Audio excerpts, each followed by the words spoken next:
Welcome, everyone, to the Success Elevated podcast. As always, I'm your host, Hayden Lee, and I am joined this week by a very special guest, Vice President of Sales and Marketing for Airbotx, Tom McArdle. Tom, thanks for coming on the podcast today. Thanks for having us. We're excited. Oh, this is going to be awesome. We met briefly a year ago at the REITs Drying Academy event down in Atlanta, Georgia. It was great getting to talk to you and talk about all things Airbotx. And now we wanted to do a podcast with you guys today and with you specifically to hear all about the challenges that you guys have faced over the last couple of years and how you've slowly got this thing to the point now where we are ready to dive into what is Airbotx and what is this cool product that you guys are going to be offering in the restoration industry. I think before we even dive into that, I think we want to make sure we do our audience justice and kind of talk to them a little bit about who you are. Tom, if you don't mind, give us an intro into you and how you got involved in the restoration world. Sure. So my name's Tom, and I live down in South Florida, and I got into restoration back in 2008. What's funny is I used to do a lot of trade shows with the Cutco brand and selling knives and all that kind of cool stuff in home shows and boat shows. And one of the guys was telling me about this entrepreneur, inventor from Canada, and he had this great product and this air purifier thing. And I'm like, I don't care. How are your Cutco sales? And sure enough, though, I've always had that little entrepreneur side of me, and he was telling me about this. I said, all right, let me go check it out. And so went down there and met the inventor of odorox hydroxyl generators back in 2008. And I just saw something new and powerful and had some huge potential. So I said, hey, you know what? Let me jump on this and give it a try. And sure enough, it took off. And so that was bringing odorox into the disaster restoration industry. Back in 2008 was the start of it. And it was a lot of learning on my end. I'd never had any experience in the industry before, never had any experience with hydroxyl generators before. So I learned a lot as I went, and it was great, and just kind of gradually grew in the industry and started getting more into education and speeches and writing articles and training classes and really building a lot of strong relationships around the country with people. And then back in 2021 is when kind of our little team, we were basically a distribution arm for the odorox manufacturer into the cleaning restoration industry. And we just kind of said, hey, you know what, let's kind of take this to a whole nother level and let's create our own product. We've been listening to what the contractors had been asking for years. And we said, hey, let's make this happen. That's how Airbotx started. That's awesome. It seems like from the get-go, Tom, kind of the one thing that stood out to me is as you've gone along this journey here, sales has been a big part of who you are, right? Like from the Cutco knives to selling those odorox machines or renting them out, whatever it is, right? What is that? Has sales always been something you kind of just gravitated towards, or is it something you're just kind of naturally good at? And you're like, well, I guess I'll stick with this thing. What about sales interests you, I guess? Well, it's funny because it all started back in high school. Okay. I saw an opportunity to sell candy out of my backpack. I love it. Probably to the dismay of some of your teachers, probably. It went so well and got so big that the principal eventually shut me down. That's awesome.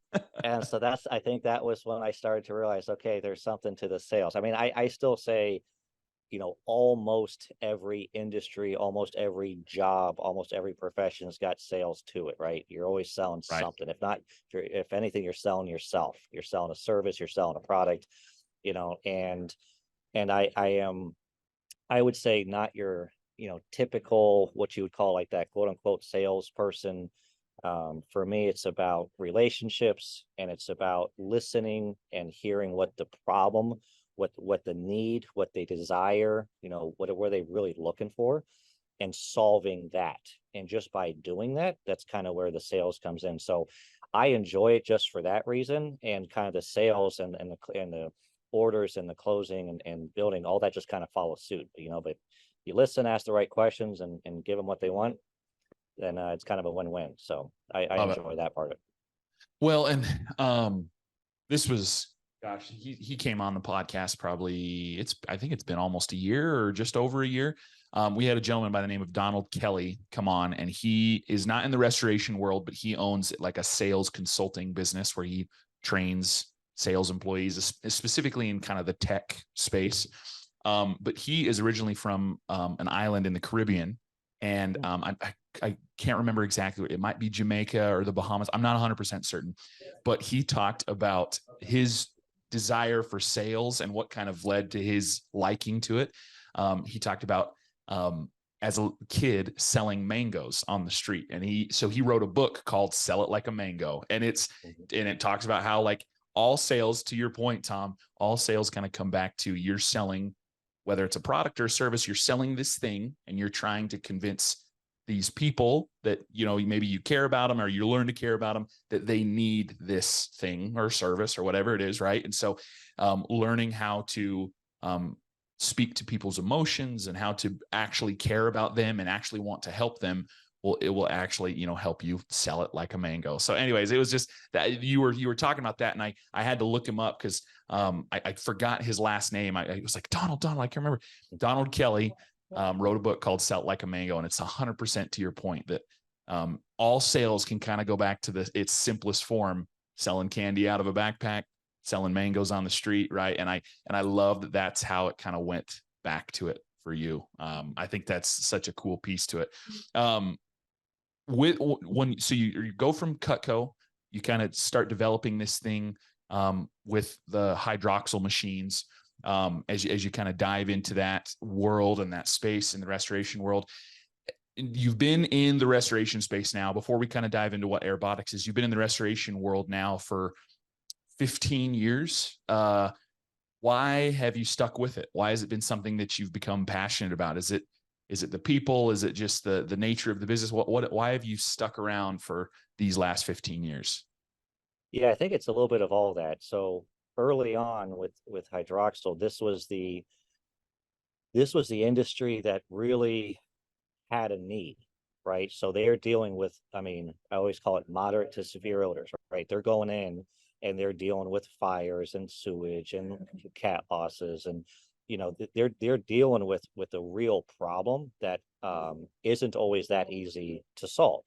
And there's a lot of good solutions. There's a lot of good protocols. I mean, I've learned so many things about the industry, but I saw that we really had something that was very valuable to what they do and how they, you know, take care of their clients. And so it was really not, I didn't even really know much about the industry. It just happened to be, hey, this was an opportunity. And the more I got into it, it's like the more I realized what I needed to learn, the more that I wanted to learn, the more relationships I grew. And then it just became like, you know, this is a great market, a great group of people. You know, the national presence that we were having, it just kind of kept growing. And, you know, it's just the to do what we needed to do, it really took all my time just in this industry. So there's, you know, as we look in the future with Airbotx, there's certainly other areas that we're going to go for sure. We're excited about, but this has just been kind of like the core base. Yeah. What we built everything on was this industry. No, I love it. And yeah, to your point, like when you think odor removal and odor reduction, like this is the place for those things, right? Like restoration owners deal with it on a daily basis, even if they're not necessarily dealing with those large cat losses. Like they're always getting phone calls from somebody. Oh, I got smoke damage. I got this going on, right? Like it's a constant problem in the industry. And you know, as we kind of transition into talking about Airbotx, you mentioned when you were kind of talking about your background that transitioning from where you were in the restoration industry to what Airbotx is now was from contractors coming to you with a need or a question, or, hey, does the machine do this? Or can you make a machine that does this? Right. And that sparked something in me because my background, funny enough, is not in the marketing world. I've kind of developed a passion and a love for it, but my background is in mechanical engineering. And so we are always talking about like prototyping and R&D, right? And all of this stuff. And that all comes from, we've identified a need in this industry, right? And so what were some of those initial needs or questions that contractors were coming to you about? Was it, a specific way that it was doing something, or a specific need? What was it that kind of sparked, hey, maybe we could make a machine that does more or does it better? Yeah, it's mainly just like the added features to make it easier for the guys in the field to use it. So, I mean, the whole core of everything about it is it has to work to remove odors. Like that's, step number one, Right. right? And that's why it's also why this industry was very appealing early on. I didn't want to be some air purifier going to different markets that are saturated, especially after COVID, with all sorts of air purifiers making all these crazy claims, and they look cool and they have good marketing, but there was nothing that we didn't really have to do much. It said, hey, you got a problem, take this machine, put it in there. Oh, look, all of a sudden the odor's gone. Bam, like the thing really works. So we had to, for developing a new product, we had to make sure that the core, the UVC lamps and the technology at the very first thing was making sure it worked to remove all the odor. So, we brought in UVC consultants and experts, and, that's where a lot of the whole initial part started. But then what guys were asking for is, they would just constantly comment with things like, hey, they would like to have a fan in the machine. Okay, we got a fan. Hey, it's really hard to get to those UV lamps inside. It's I got to reach in and it's this. And okay, well, hey, what if we had a chamber that could just pull out and give you direct, easy access to the lamps? And these are just all ideas. Hey, we got to carry this thing, and the elevator's not working. We got to carry it upstairs. We got to carry it. Think about all these projects they're on, right? Like carrying it in, it doesn't stack up, it doesn't fit in, it doesn't stay in, sturdy in the truck. It takes up space in the warehouse. Okay, well, what if we made it on wheels? What if we could put a handle on it? What if we made it stackable? Then I did a lot of projects, mainly on the large loss side, or after the California fires. I would go out there and help out clients with a large number of machines, where to set them up, how to place them, and did that as just, and didn't even charge for it, just to help everybody out. And I learned a lot. So it's like, hey, what if we put a couple GFCI outlets on it? Daisy chaining is a big deal, really helps. Hey, the power cord's only 6 feet. What if we had a 25-foot power cord? Make it easier to get to the outlets, that makes things easier. And so it was just all those types of things. One of the big ones was, for years, I always taught, hey, scrubbers and hydroxyls are perfect teammates. They work really, really well together, because one captures the solid particulates and one handles the gases and VOCs to eliminate those. And says, hey, well, what if we combined them into a single machine? So all these ideas, we said, we think they're really great. Now it's just, okay, can we take all these and put it into a machine? And that was, and we did. That's amazing. So, well, I think, one of the challenges with that, again, and my experience is not anything like yours, but in a very small classroom type setting, is you sometimes get to a point where you've almost got too many ideas coming in, right? Where it's like, how do we can't make a machine that does everything. So how do we make a good machine or make a good product that at least handles the majority of these needs, or the most important needs? Did you get to a point where you were like, we can't do it all, so how did you discern which was the most important needs, or did you have to kind of do a hierarchy? How did you determine, okay, this is what's going to be the most important to the majority of our customers? Yeah, it was funny because, we especially our little team, we'd always have bounce ideas off, and ideas would go to new ideas, and we had to scale back. We personally had to, our engineer for sure had to, he had great ideas. Oh, we could do it this way. It's like, hold. Let's just bring it back to the basics. Let's not get carried away with stuff. And the first step was just really, it just looking at the machine. For somebody just thinks, oh, you just have a lamp and you just plug it in. It's like, well, it looks that way, but it actually took a lot of work to find, the proper spacing, the length of the lamp, the different wavelengths, the dwell time, the chamber size, the fan speed, where it's going to go, how the air is going to cycle through. All those things were really key in making sure the machine worked. So the first step we even had to do was, how is this machine even going to be designed? Is the air going to come around? Is it going to go through? Is it going to take a turn? Where's the fan going to be positioned? So all that was like the base. And then we just wanted to make sure the machine didn't get too big, didn't get too heavy, didn't have too many parts that something could go wrong. We want to keep it semi-basic. So we were able to fit in really those key points. The stackable was fine. You know, the stackability we know is a big deal for storage and throwing them in a truck. Um, the wheels and handle we had to tweak a couple times. You know, one of the handles was kind of weak. One of them didn't really fit in. We wanted to make sure it locked into the bottom. The first batch of wheels were a little small. Hey, no, this, you know, we need some bigger, stronger wheels. So that's what kind of took a while, is that as we're putting the pieces together, it's like, we need to fix this. Well, all of a sudden, when you change the wheel size, now it goes like this, you know, domino effect of like changing 10 other things, right? Yeah, yeah. The fan, well, how do we lock it in and position it? You know, we have two outtakes on the machine. Okay, well, what if we want to cap one side? You know, what if we want to put lay flat ducting on one side? Okay, how are we going to shape that? So, you know, sometimes it sounds simple, but to put all these pieces in, you know, it's like a puzzle. It just took a lot of work. But we really nailed the key ones. You know, the ones I mentioned before. We got the HEPA filter, we got the 4 UVC lamps, the chamber comes out, wheels and handle for transport. Just we found a way to get those GFCI outlets in. You know, getting a longer power cord really wasn't a big deal. You know, the design team was able to make it stackable as the whole time, as they're every time they're making sure that's always stackable. So it's putting those pieces in. It, you know, it worked. We didn't go crazy with any other ideas that we had. We just nailed the initial ones. The comments that contractors made the most, we made sure we fit into this machine. I love it. Well, and that's, yeah, I mean, if a majority of contractors are all mentioning one thing, right? Like I've got to be able to fit 6 of these in my van or whatever. Like that's a crucial piece. And if you hear that multiple times, hey, just about every contractor is probably going to have this challenge at some point. So we got to make it stackable. We got to do that, you know, whatever. I love But it. that helped. And Oh, it go ahead. helped too from you know, personally coming from learning so much from this industry, being on projects, going, you know, flying to large losses or flying Right. to fires in California. I was able to see firsthand and have so many conversations and work through it, where I just had a different vision where I could see, okay, this is what these guys are talking about. This is what they want.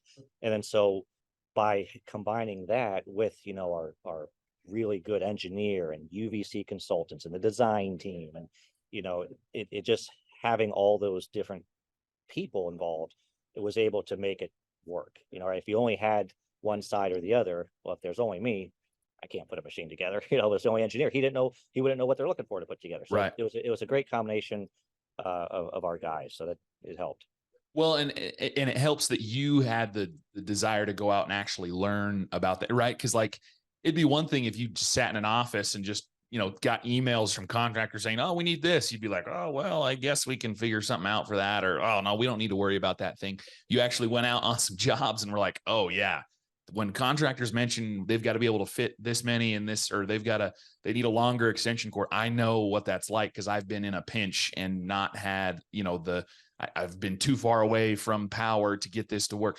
You know, you've experienced all of those challenges. And so it's much easier for you to go back to your design team or back to the engineering team and be like, nope, we've got to have this, because I have been out on jobs and I know that it sucks when you don't have this, right? It gets so frustrating. You know, the power cord's short. Hey, we need an extension cord. Hey, it plugs. You know, the amperage. You know, we want to make sure it was under 5 amps. That's a big deal, right? That's a huge, You know, yeah. I'd get so mad. The power cord wouldn't reach. Okay, you plug it in, it tripped the breaker. You finally found an outlet to put it in. You know, I go to the other side of the job. I come back. Some other guy unplugged it because he wanted to plug in, you know, his scrubber or something. It's like, no, I need to plug it back. You know, it's like this. It was always going on. So, you know, we can. I think being able to relate and experience, you know, help connect the dots. So Totally. we're happy with the end result here.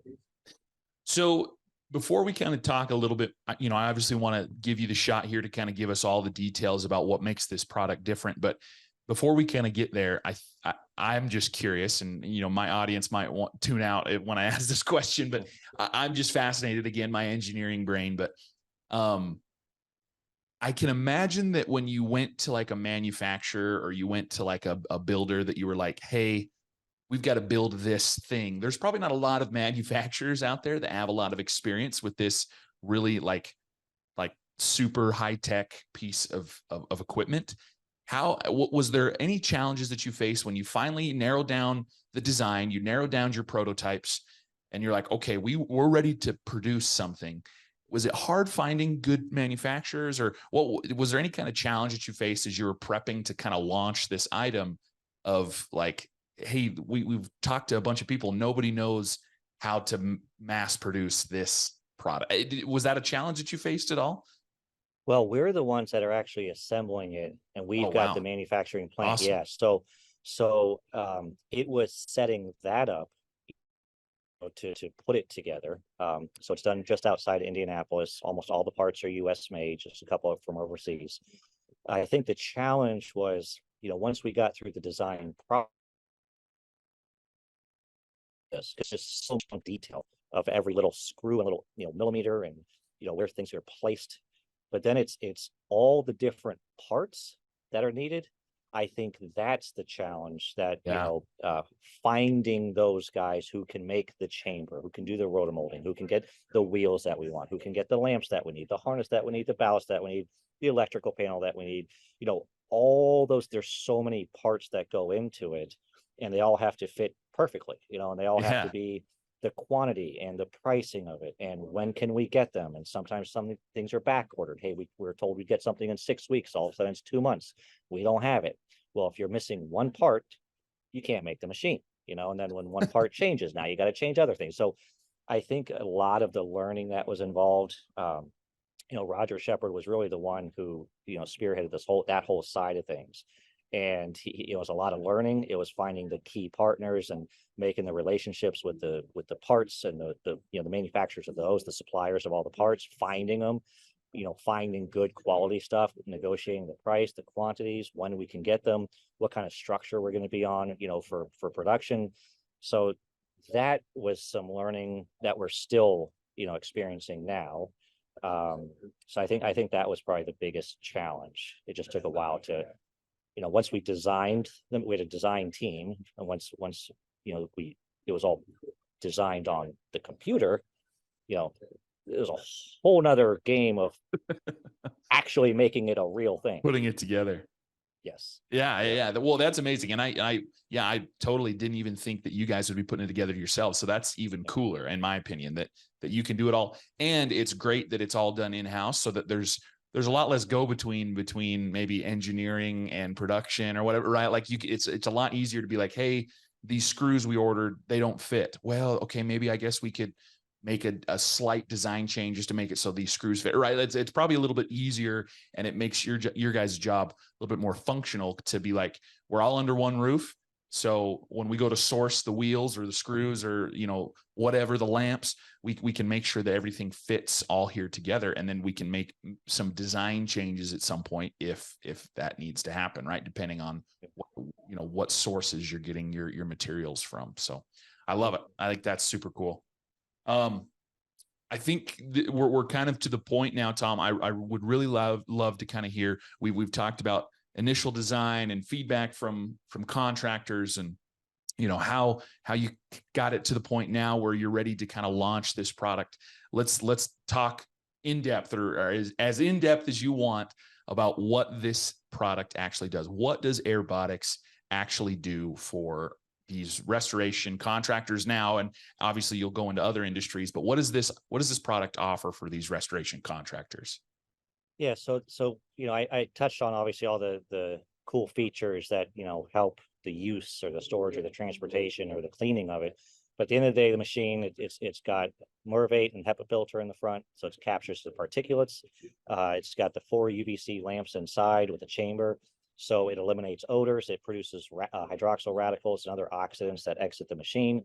So basically, you bring this machine onto a job site, it's going to capture, the soot, the spores, all the particulates that are in the air, but it's producing these radicals that exit the machine, break apart the odor. So it's not a masking, covering, making it smell better. It disassembles the odor molecules that are in the air, in the structure, in the contents, especially the porous materials, eliminates all the odors. So that way the contractors can do their physical work, while the machine's just running 24/7 in the background, taking care of all the odors, hard to reach places, things like that.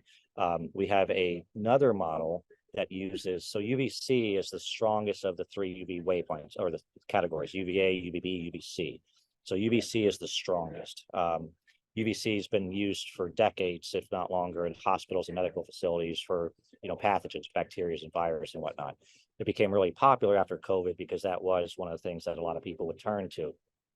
And so we have one machine that just uses what's called UVGI. It's a under the UVC kind of umbrella. It's a ultraviolet germicidal lamp, and so these are for airborne pathogens.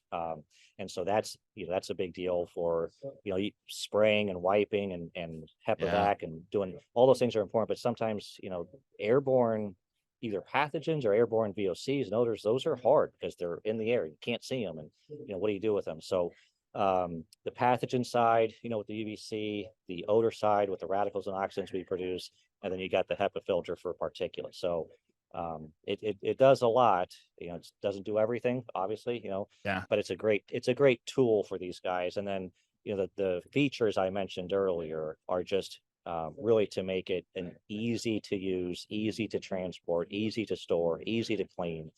And it's got the functions of the GFCI and the low amperage and the long power cords, all that. So in the field, it like check off all the boxes of what these guys have been asking for.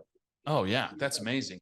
So you might have to educate me a little bit. This might be a dumb question, so feel free to say, Hayden, you're an idiot. But so when I was a kid, when I was in 7th grade, I believe it was. So that'd have been 17, 18 years ago. Anyways. When I was a kid, we had a smoke damage event in my home where there was a problem. We had a wood burning stove and there was some problem with some of the ducting, and the ducting fell off. Anyways, had a smoke damage event that was pretty severe.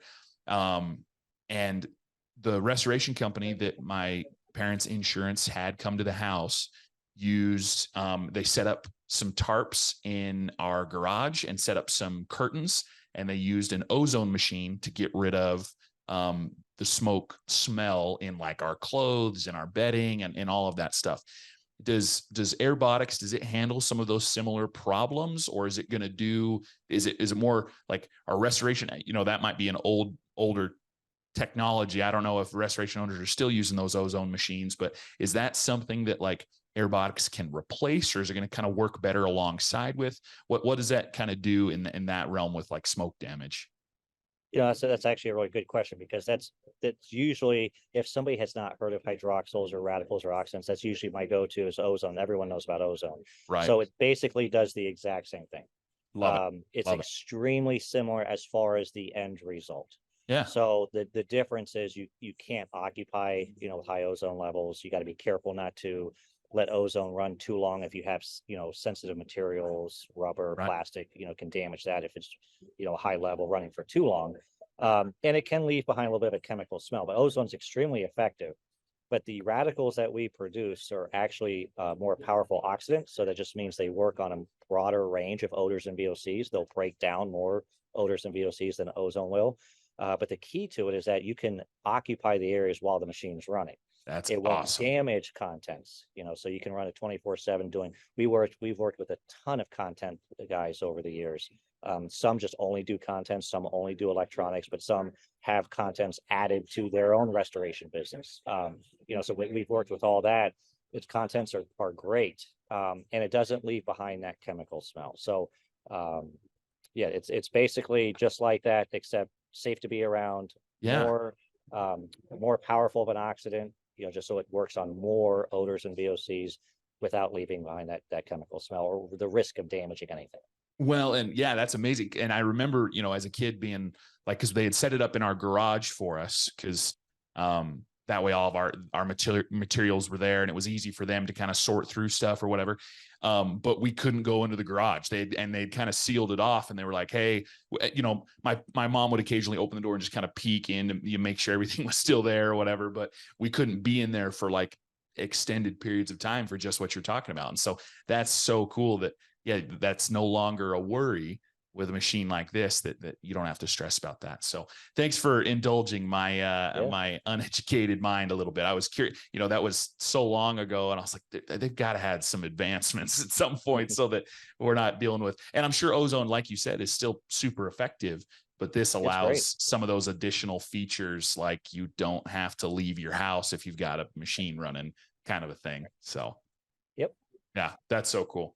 Well, what does the future look like? I think that kind of brings us to the final point here.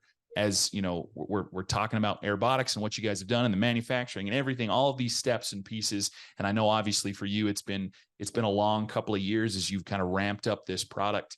What's the future look like? You're ready to launch. You're ready to kind of kick it to market. What are you hoping for? What does the next, let's say, year to 5 years look like for you guys? Yeah, so the product just came out. It's really been geared and manufactured and designed specifically for the cleaning and restoration industry. So that's our kind of kickoff industry. You know, we are looking for feedback and improvements we can make to the machine. You know, is there going to be maybe a different type of model, you know, for the industry? But it you know, just got released a couple weeks ago. So it's out in the field now. We've gotten some really good feedback. We actually sent a few demo machines out a little early on to do some in-field testing more than what we've done on our own. Phenomenal feedback. So we're super excited. So it's out there now in the industry. And we're already working and discussing and throwing out ideas of what the next model Airbotx machine is going to be. And that's going to be for other industries. And we've kind of narrowed down what we're looking at. And it's the same type of thing, right? So we don't want to just say, hey, that's some air purifier and go to market against all the other air purifiers, residential. Not that there's anything wrong with that, but we want to go after the areas where there's a real problem, and this solves it. So there are other industries that deal with, you know, definite odor issues, you know, that come up on a regular basis in their industry. Airborne pathogens in certain medical and healthcare facilities. You know, there's certain things that, you know, we have our eye on, and we're going to, like we did in restoration, we are going to learn about what their need is. We're going to understand the features and the benefits and the way we can design it to fit what works for that industry, just as we did in restoration. And so once we can understand that and ask the right questions and design it the right way, then we'll be, you know, designing some new models to branch into some other industries. But restoration will never go away. It's always been our core. So it's kicking off now. We're super excited about it. Everyone's been loving it so far. We see a really great future with that.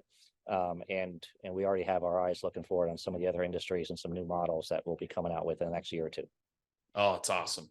Well, and I appreciate it. It shows how much you care, obviously, about the product and about these industries, because you're not just like, hey, let's just change the wheels and put on a different coat of paint and let's send it and call it, now it works in this industry, right? Like you actually care enough to be like, no, we've got to like change this product. We still take the core of it that does the job that we need it to do, but we're going to make it fit to different industries. And I love that you've done that. And I love that you care enough to do that. It shows a little bit about who you guys are. Cause you know, I think there's a lot of companies out there like, hey, we created this really awesome product. We're now just going to swap a coat of paint on it, and now it works for this industry, or now it's the unlimited model and we're going to charge twice what we did before. You know what I mean? Like there's definitely some other companies out there that would not take this kind of care. And I think it speaks to who you guys are at Airbotx. And so I love it. It's really, really exciting. And I'm excited for the future for you guys. Tom, thanks again for coming on. This has been an awesome podcast. I want to wrap up by asking the same 3 questions that I ask all of our guests that come on the show. First and foremost, you got a book or podcast that you're listening to right now that you really enjoy? Is there something that you've read or listened to recently that you'd like to recommend to our audience? Well, I haven't thought about I do like to read. I'm a big reader. You know, it's usually like daytime reading is nonfiction, because my brain will be on. Nighttime, to kind of wind down, it's always a fiction book. Yeah. Right now I'm reading I Found You by Lisa Jewell. It's my wife's gotten me into these psych thrillers, you know, Colleen Hoover and McFadden, and Yeah. those are some good those psych thrillers just kind of keep things interesting. So that's the book I'm reading now. I don't know if any book comes to mind. I mean, there's so many good books that I'm sure everybody's heard about. But that's I'm usually not right now with everything going on during the day. I'm a fiction guy. That's one of the things I like to do. Since I Found You by Lisa Jewell. I don't know if it's good. So far, it's good. That's I haven't awesome. finished it yet. No. And I think that's great. And that leads right into the second question, which is, you wear a lot of hats during the day. It's been busy for you guys over at Airbotx. How do you relax at the end of a long day? What do you do to unwind? Yeah, so it's a long day of work.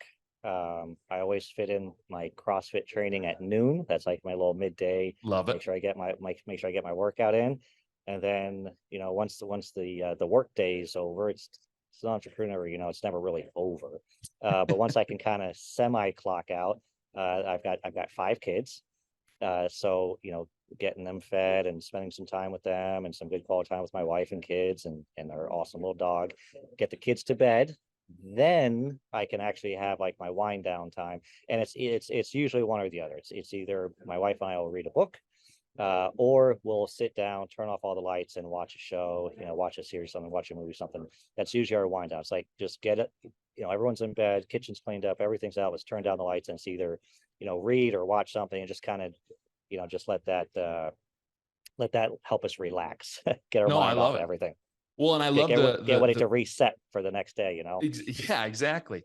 Well, and I love the midday thing too. I think that's something that's missed in this that I probably need to tweak my question a little bit, because we always think, oh, get to the end of the day and reset for the next. But even like a slight break in the middle is a great way to make sure that you're staying focused, that you're staying productive.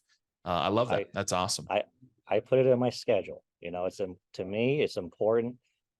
Don't miss it. Don't find a reason not to. I put in my schedule, noon class, 1 hour in and out, get a good workout in, and it's a good reset for the day. And I think for a million reasons, I think there's a lot of advantages to fit that in. So I pencil it in my schedule pretty much when I'm home. Love it. Well, last question, Tom, and I'll quit bugging you for the day, but if you could rewind to the beginning of your career, whether it was the beginning of your career in sales, young Tom selling candy out of the backpack, or if it was the beginning of your career in the restoration space, you can kind of take it however you want it. But if you could rewind to the beginning of your career and tell younger Tom one thing, what would that one thing be? I would probably say something along the lines of, dreaming bigger. I think maybe I didn't realize how far we could progress and improve and get in places. And so to be kind of dream bigger, have a bigger vision of where I could go, and don't hesitate or procrastinate or get worried about making decisions and moving. I'm looking back, I'm like, oh man, I could have done that, I could have done this. And there's things that's like, maybe I missed some opportunities because I was I don't know. And so I do your research and look into it. But if you see an opportunity, sometimes it's better to kind of roll the dice, take the chance, and go for it. I don't pass up on opportunities. Dream big and don't pass up on opportunities. So that'd be what I tell myself. Oh, this is a great recommendation, and that's a great way to close out the podcast, Tom. Thanks again for everything. Thanks again for coming on the show, especially such short notice. Thanks for having us. Yeah, it was awesome. Where can people find a little bit more? Where can they learn more about Airbotx? Where should they check you guys out at? Probably the best thing to start would just be the website, airbotx.com, airbotx.com. That's got emails and phone numbers and information on the machines, and you can send in an email request. You can reach us all through that way. It's got our Facebook and LinkedIn. We're obviously on those things as well. So and my information's on there, so you can email or call me anytime. I'm always good with questions. I like listening, helping out, and providing information when I can. So if I don't know something, I'll find someone who does. Love it, Tom. Well, thanks again for coming on, and we hope to have you on again in the future. Awesome. Thank you. This has been Success Elevated, making you a little bit better one show at a time. Thanks for joining us. Please subscribe on YouTube or any other major podcast platform to listen to more episodes.